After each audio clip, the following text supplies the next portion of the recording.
যদি আমার ফোনটা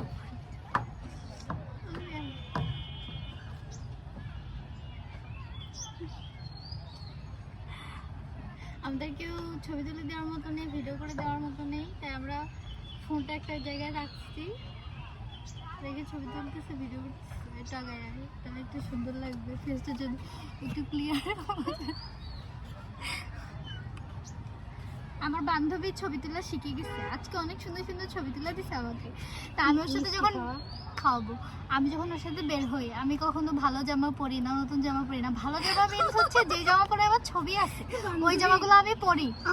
যেগুলোতে ছবি নেই ওই জামা পরি না, কারণ আমি জানি ওর সাথে নতুন জামা পরে যাবো, ছবি তুলতে পারবো না, আমার ব্যাড লাগ, আমার খুব খারাপ লাগে।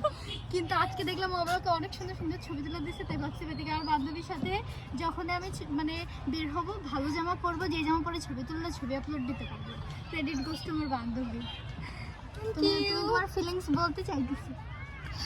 গাইস, আমার এখন মনে হচ্ছে আমি জীবনের সব থেকে বড় কি জানি বলে অ্যাচিভমেন্ট অর্জন করে ফেলছি, বিকজ সে আমার সুন্দর সুন্দর ছবি তুলে দিচ্ছে।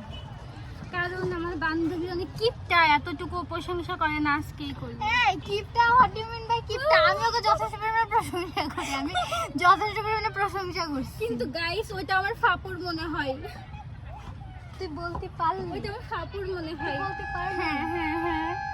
তোর সাথে ব্রেকআপ, তুই আমার সাথে 10 সেকেন্ড কথা বলবি না। আই লাভ ইউ বান্ধবী, I love sorry, you. 10 second কোনো কিছু চলবে না।